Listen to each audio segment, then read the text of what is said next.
శ్రీ విష్ణు రూపాయ నమ శివాయ. అందరికీ నమస్కారం. అరుణగిరి స్పిరిచువల్ లైఫ్కి స్వాగతం. ఈరోజు మనం సులభంగా నేర్చుకోగలిగే నృసింహ మంత్రం గురించి తెలుసుకుందాం. నరసింహస్వామి కేవలం అవతారమూర్తి మాత్రమే కాదు, ఆ స్వామి మంత్రమూర్తి. వేదాంతాలుగా బాసిల్లే ఉపనిషత్తులలో నరసింహతత్వం గురించి వర్ణించబడి ఉంది. స్వామి నామమంత్రాన్ని ఒకసారి పరిశీలిస్తే తన భక్తులకు అభయమిచ్చే అంతరార్థం అందులో నిబిడీకృతమై ఉన్నట్లు తెలుస్తుంది. ఉగ్రం వీరం మహావిష్ణుం జ్వలంతం సర్వతోముఖం నృసింహం భీషణం భద్రం మృత్యుం నమామ్యహం. పైన తెలుపబడింది నృసింహ మంత్రం. ఇందులో ఉన్న ఒక్కొక్క నామం నృసింహుని ఒక్కో తత్వాన్ని తెలియజేస్తుంది. ఉగ్రం అంటే నరసింహుడు ఉగ్రమూర్తి. నరసింహుని హుంకారాన్ని విన్నంత మాత్రంలోనే అంతర్గత బహిర్గత శత్రునాశనం జరుగుతుంది.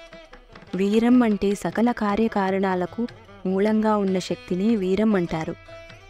నరసింహుడు వీరమూర్తి కనుక సకల కార్యకారణ స్వరూపుడు ఆయనే. మహావిష్ణుం అంటే అన్ని లోకాల్లో అంతటా ఉండే నరసింహతత్వానికి ఈ నామం ప్రతీక. సకల జీవరాశులన్నింటిలోనూ తానే వ్యక్తంగానూ అవ్యక్తంగానూ పరమాత్మ భాసిస్తాడు. జ్వలంతం అంటే సకల లోకాల్లో సర్వాత్మల్లో తన తేజస్సును ప్రకాశింపచేయడం ద్వారా వాటి ప్రకాశానికి కారణమైన తత్వమే జ్వలంతం. సర్వతోముఖం అంటే ఇంద్రియ సహాయం లేకుండా సకల విశ్వాసాన్ని చూడగల పరమాత్మతత్వమే సర్వతోముఖం. నృసింహం అంటే సకల జీవుల్లో సింహం చాలా శ్రేష్టమైనది. అందుకనే పరమాత్మ లోకాలను ఉద్ధరించడానికి శ్రేష్టమైన సింహాకృతి ప్రధానంగా నరసింహుడిగా ఆవిర్భవించాడు.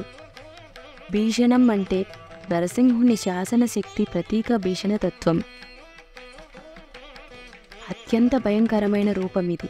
భద్రం అంటే భయాన్ని కలిగించే భీషణుడైన పరమాత్మే ఆ భయాన్ని పోగొట్టి అభయాన్ని కూడా ఇస్తాడు. ఇదే భద్రత్వం. మృత్యుం అంటే స్మరణ మాత్రం చేత అపమృత్యువును దూరం చేసేవాడు.